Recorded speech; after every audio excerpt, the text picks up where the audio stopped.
Bem-vindos à KVR Literária, uma realização KVR Produções e Sambista Nordestino do Brasil.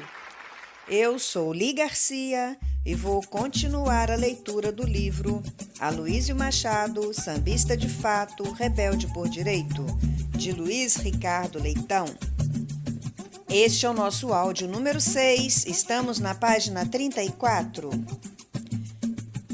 Continuando com a história de Campos no cenário mundial da época. Contra a face da mesma moeda, um fenômeno bastante perverso continuava em curso. A estrutura fundiária do extenso município acusava uma concentração cada vez mais aguda. Embora o planeta caminhasse a passos largos para uma guerra de proporções inimagináveis, após a crise financeira de 1929, a indústria do açúcar continuava a crescer, contando inclusive com o apoio oficial do primeiro governo de Getúlio Vargas, responsável pela criação do Instituto do Açúcar e do Álcool, IAA, em 1933. Em Campos, porém, a monocultura da cana provocaria uma assombrosa disparidade social. Além de expulsar os pequenos agricultores de suas terras, ela impôs aos boias-frias dos canaviais condições desumanas de trabalho que nem mesmo o lavrador mais calejado poderia suportar, convertendo a região em cenário de violentos conflitos agrários até hoje insolúveis. Ignorando as demandas dos trabalhadores, o empresário usineiro se impôs como uma figura cada vez mais proeminente no imaginário regional, que só seria abalada pela nova e definitiva crise da década de 1980. Ele não apenas representava a principal alternativa de emprego para as comunidades vizinhas à usina, como ainda se apropriava celeremente de todas as terras onde elas estavam assentadas. Dois historiadores desse ciclo descreveram de forma bem precisa o fenômeno. Abre aspas.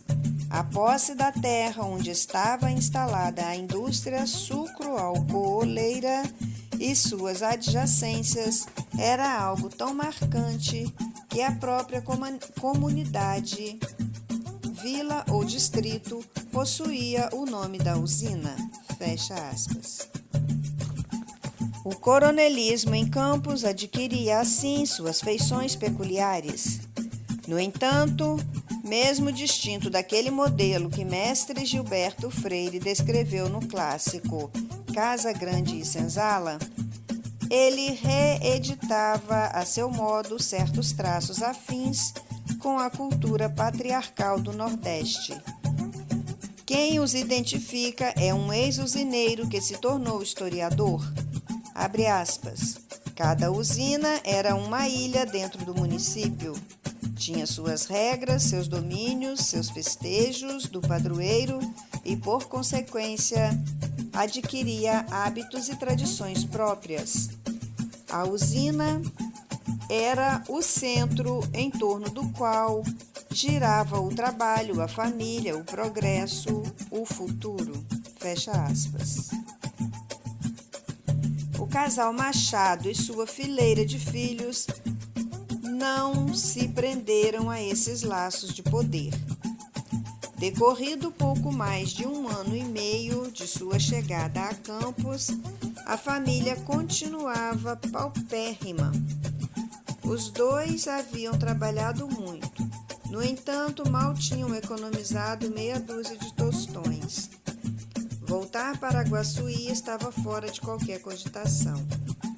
Dentro do coração de Alcides e Maria, o sonho era o mesmo de qualquer outra pessoa que sai da roça: vir para a cidade grande no intuito de prosperar, ou seja, melhorar de vida em busca de novos horizontes para todos.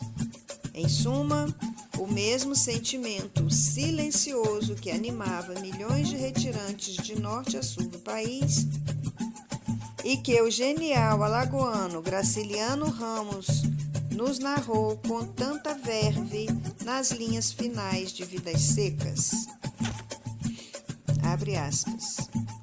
Pouco a pouco, uma vida nova, ainda confusa, se foi esboçando. Acomodar-se-iam num sítio pequeno, o que parecia difícil a Fabiano, criado solto no mato. Cultivariam um pedaço de terra. Mudar-se-iam depois para uma cidade e os meninos frequentariam escolas, seriam diferentes deles. Sinhá Vitória esquentava-se. Fabiano ria, tinha desejo de esfregar as mãos agarradas à boca do saco e à coronha da espingarda de pederneira. Fecha aspas. Entre os trilhos da Leopoldina e da Central. É o segundo título. Aloísio hoje ri quando lhe perguntam se ele, porventura, acalentou o mesmo desejo que um conterrâneo ilustre, o escritor José Cândido de Carvalho, célebre autor do romance O Coronel e o Lobisomem, cultivara na sua mocidade. Já investido do vistoso fato da Academia Brasileira de Letras, o campista imortal confessou em uma entrevista concedida em 1974 que um dia almejara ser dono de usina, mas em viabilidade da meta tivera de contentar-se com um emprego na estrada de ferro. Abre aspas. Meu ideal era ser usineiro, viver no último andar de 300 mil sacos de açúcar. Como isso não foi possível, tratei de realizar o subideal, que era ser funcionário da Leopoldina. O caçula do casal Machado deixou a terra natal bem criança e só voltou depois de adulto. Por isso, tal ideia jamais haveria de passar pela sua cabeça. Usineiro ele jamais seria. Funcionário da estrada de ferro, tampouco. Na verdade, com apenas 1 ano de vida, Aloísio não podia sequer imaginar que nas décadas seguintes seu espírito rebelde só iria satisfazer-se com os mistérios do samba e as lides da música que ele aprenderia apenas de ouvido, sem jamais aprofundar-se nos letramentos das cifras e partituras. Impossível também atinar com o que ia pela cachola de seus pais quando os dois resolveram sair de Campos logo no início da década de 1940, embarcando mais uma vez no velho trem cacique da Leopoldina, que fazia o percurso Rio de Janeiro-Vitória, para saltar somente na última estação, a gare central da ferrovia, em plena capital da República.